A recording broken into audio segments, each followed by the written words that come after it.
24কে ধারণ করার ব্যাপারে সেটা তারেক রহমানের চেয়ে সবচেয়ে বড় কে হতে পারে? তারেক রহমানের সঙ্গে কারো কোনো কম্পেয়ার হয় না, কারণ ওই আন্দোলনের সময় উনি কিন্তু অ্যাক্টিভলি ওনার ওয়ার্কার যে গ্রুপগুলোকে উনি মোটিভেট করে তাদেরকে মাঠে নামিয়েছেন। তো তারেক রহমানের জন্য এটা চ্যালেঞ্জ, এটা যে কোনো বড় নেতার জন্য একটা বিরাট চ্যালেঞ্জ বর্তমানের ক্রান্তিকালে। কিন্তু আমরা যেটা দেখব যে তার প্রস্তুতি, উনি যে ইংল্যান্ডে অনেক বছর ধরে থাকলেন, হ্যাঁ, উনি কিন্তু অনেক লেখাপড়া করেছেন।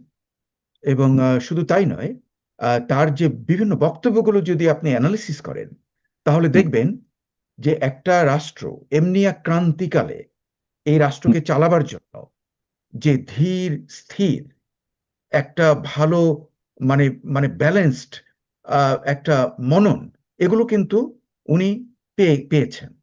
এবং সেটা আমরা দেখছি যে যে উনি যখন ইংল্যান্ডে ছিলেন, লন্ডনে, তখন আপনি লক্ষ্য করে দেখবেন ওনার যে মেয়েটা, এটাও কিন্তু কতগুলো জিনিস আছে যে একটা লোক কত ভালো হতে পারে তার কিন্তু পরিচয় মেলে যে বাচ্চারা কিরকম, হ্যাঁ, বাচ্চাদেরকে কিভাবে মানুষ করেছে। দেখুন আপনি যে তার মেয়েটি যে দেশে গেছে, মানে বিনয়ী এবং অন্যান্য যতটুকু আমরা তাকে দেখলাম, হ্যাঁ, দারুণ ইমপ্রেস। এবং যেটা আমি যেটাকে বলে, হ্যাঁ, আমি আমি যে জন্য আমি আমি বলছি যে মানে তারেক রহমানের বর্তমানের যে যে রূপান্তর হয়েছে, তার যে পরিবর্তন ঘটেছে, ইয়াং তারেক রহমানের কাছ থেকে এখন যে একজন মানে মানে আমি বলবো আহ মধ্যবয়সী একজন লোক, হ্যাঁ, সেটা কিন্তু আমরা খুবই আশার সঞ্চার করে ভবিষ্যতের দেশের জন্য। এখন যেমন ধরুন আপনি ডোমেস্টিক পলিসিতে উনি কিন্তু অনেক কথা বলেছেন যেটা কিন্তু দেশে একটা সুদূর প্রসারী ইম্প্যাক্ট করবে। আরো একটা জিনিস যে ফরেন পলিসির ব্যাপারে আপনাকে লক্ষ্য করতে হবে যে যখন আপনি একটা রাষ্ট্র চালান তখন কিন্তু সেই রাষ্ট্র চালাবার জন্য পররাষ্ট্রনীতি যদি হয় একটা এনিমি বেসড, তাহলে কিন্তু সেটা খুব একটা ভালো পররাষ্ট্রনীতি না। পররাষ্ট্রনীতি হবে দেশের মঙ্গল বেসড, যে বাংলাদেশের যেখানে যেখানে লাভ, বাংলাদেশের ডক্টর মোস্তফা সরোয়ার হ্যাঁ আপনার মাথায় রাখতে হবে, জিয়াউর রহমান কিন্তু ভারতকে নিয়ে চলার প্রয়োজন মনে করেননি, তিনি ভারত ছাড়া চলেছেন, মানে ব্যালেন্সড একটা সম্পর্ক রেখেছেন। খালেদা জিয়া সারা জীবন একটা ব্যালেন্স রেখেছেন ভারতের সাথে গা মিশিয়ে দেননি। ওই নীতিটা খারাপ ছিল না, ওই একই নীতিতে চলতে পারাটাই হলো ইম্পর্টেন্ট। এখন এই সবকিছু না, আপনাকে আমি একটা খুব এক্সট্রিম এক্সাম্পল দেব। যেমন ধরেন আপনি মতিউর রহমান নিজামী যখন উনি ক্ষমতায় এলেন, হ্যাঁ, আমাদের তো ধারণা ছিল যে উনি খুব ভারত বিরোধী, ওনার পলিসি হ্যাঁ হবে। কিন্তু উনি যখন টেন্ডার ইস্যু করলেন এবং বিভিন্ন কোম্পানি এলো, তখন ওটা ভারতেরই একটা কোম্পানিকে দিলেন। এবং তখন আমি দেখলাম যে হাউ ম্যাচিউরড হি ইজ, কারণ উনি দেখছেন যে বাংলাদেশের স্বার্থ কি, যার সঙ্গে আমি সম্পর্ক করব সবকিছু নির্ভর করবে বাংলাদেশের স্বার্থ। আমি যদি আগেই বলি যে এই আমার শত্রু আর এই আমার বন্ধু, তাহলে কিন্তু আপনি 50% কাট করে দিলেন, হ্যাঁ। এটা এটা এই যে বাইনিয়ারি যে কনসেপ্ট, হ্যাঁ, এটা কিন্তু ডিপ্লোমেসিতে কখনো হয় না। একটা রাষ্ট্র চালাবার জন্য যখন যাকে দরকার, সবচেয়ে বড় ব্যাপার যে দেশের স্বার্থ, আমার দেশের কি কি, আমার দেশের যদি এই ট্রেড করে আমার বেশি লাভ হয়, সে শত্রু হলেও আমি তার সঙ্গে ট্রেড করবো। আমি আপনাকে এক্সাম্পল দিচ্ছি, এই যে দুটো বিশাল বিশ্বযুদ্ধ হয়েছে, তখন কিন্তু ওই জার্মানি, ফ্রান্স, ইংল্যান্ড, আমেরিকা, এদের কিন্তু ব্যবসা চলছে, হ্যাঁ, এরা একজনের জাহাজও ডুবিয়ে দিচ্ছে, কিন্তু আবার তারা ব্যবসাও করছে। এই যে জিনিসগুলো, এগুলো আমাদের মনের মধ্যে রাখতে হবে যে এটা আপনি যদি একটা গ্রামের একটা ভিলেজের ঝগড়া নিয়ে যদি এই দেশ চালাবার চিন্তা করেন, সেম টাইম আপনি 24কেও মনে রাখতে হবে। হ্যাঁ না, 24কে তো মনে 24কে কারা ঘটিয়েছে, না 24-এ 1,500 মানুষের প্রাণ কিভাবে নিয়েছে, কাদের কারণে নিয়েছে, কাদের ইন্ধনে নিয়েছে, কাদের সাহায্যে নিয়েছে।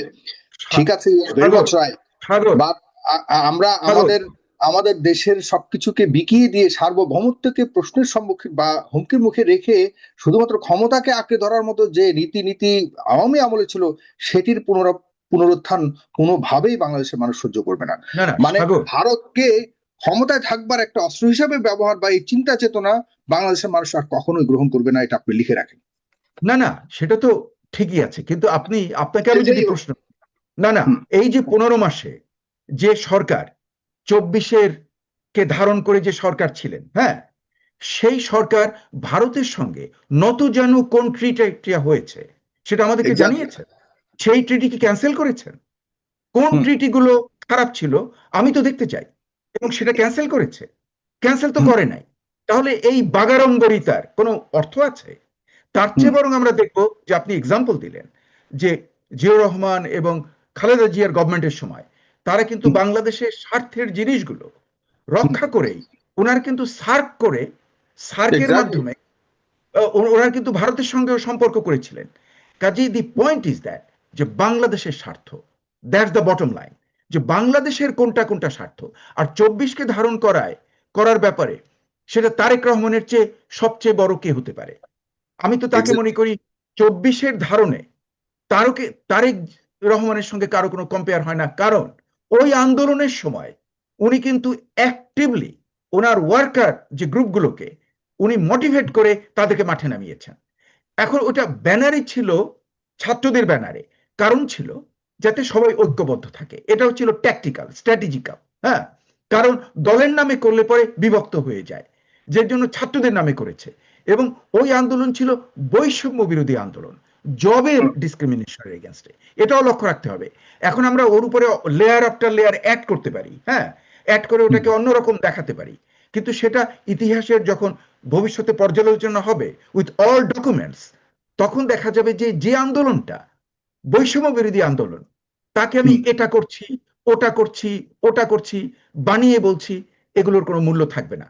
দি পয়েন্ট ইজ দ্যাট যে বাংলাদেশের স্বার্থ, আমার যদি অন্য একটা দেশ যে আমার সঙ্গে সম্পর্ক নেই কিন্তু তার সম্পর্ক করতে হবে, ওই যদি ওপেন মাইন্ডেড না থাকে, হ্যাঁ, আমাদের দেখতে হবে যে আমার কতটা লাভ, আমার দেশের কতটা লাভ। ওই দেশের লাভের উপরে ভিত্তি করে, যে জন্য আমি দেখেছি যে তারেক রহমানের একটা স্লোগান, আমার স্লোগান না, উনি তো স্লোগান দেন না, কিন্তু উনি একটা কথা বলছিলেন। উনি বলছিলেন যে আমাদের পররাষ্ট্রনীতি হবে ঢাকা, দিল্লিও না, ইসলামাবাদও না, পাকিস্তানও না, ভারতও না, আমাদের পররাষ্ট্রনীতি হবে বাংলাদেশ, প্রো বাংলাদেশ। এই যে জিনিসটা উনি বলছেন, এর চেয়ে তো আর কোনো কিছু বেশির প্রয়োজন হয় না। কারণ আপনি যখন ক্যালকুলেশন করবেন, হ্যাঁ, তখন আপনি দেখবেন যে কোথায় আপনার সবচেয়ে বেশি লাভ। হ্যাঁ, তা না হলে কিন্তু আপনি দেশ চালাতে পারবেন না। দেশ চালাতে গিয়ে যদি আপনি গ্রামের মারামারি শুরু করেন, হ্যাঁ, যে ও আমার একজন শত্রু, ওই 10 বছর আগে এটা করছিল, তো ওর মাথা না ভেঙে আমি আর আসছি না, এই ধরনের কাজ করে কিন্তু কোনোদিন দেশ চালানো যায় না। Diplomacy is a completely different. এবং Saeed is an expert on that, I know. উনি আরো ভালো করে বলতে পারবেন, কারণ মানে পররাষ্ট্রনীতিতে এবং ডোমেস্টিক যে পলিসিস গুলো, তাতে সবচেয়ে বড় একটা পেট্রিয়টিক গভর্নমেন্ট, যে একটা দেশপ্রেমিক গভর্নমেন্টের মূল দায়িত্ব হলো দেশের স্বার্থ সবচেয়ে আগে তুলে দেওয়া। এটাই হলো মেইন কর্তব্য। এবং আমি কিন্তু ওখানে ওই যে জামাত ইসলামীর মতিউর রহমান নিজামীর কথা কেন বললাম, কারণ উনি কিন্তু একদম, আমার খেয়াল আছে, আমি প্যারাফ্রেজ করছি, ওনাকে জিজ্ঞেস করছিল যে এরকম আপনি করছেন কেন, উনি বলছিলেন বাংলাদেশের স্বার্থে আমাকে যা করতে হবে তাই তাই আমি করব, বাংলাদেশের ইন্টারেস্ট আমার কাছে প্রথম। কাজেই এই যে জিনিসটা, এই জিনিসগুলো, এটা কিন্তু আপনি দেখবেন জিয়াউর রহমানের তার পুরো পররাষ্ট্রনীতি এবং ম্যাডাম খালেদা জিয়ার পুরো পররাষ্ট্রনীতি পুরো ওটার উপরে অ্যাঙ্কর্ড ছিল, যে কোথায় বাংলাদেশের স্বার্থ। বাংলাদেশের স্বার্থ যেখানে, সেখানে আমি আছি, বাংলাদেশের স্বার্থ যেখানে নাই, সেখানে আমি নেই।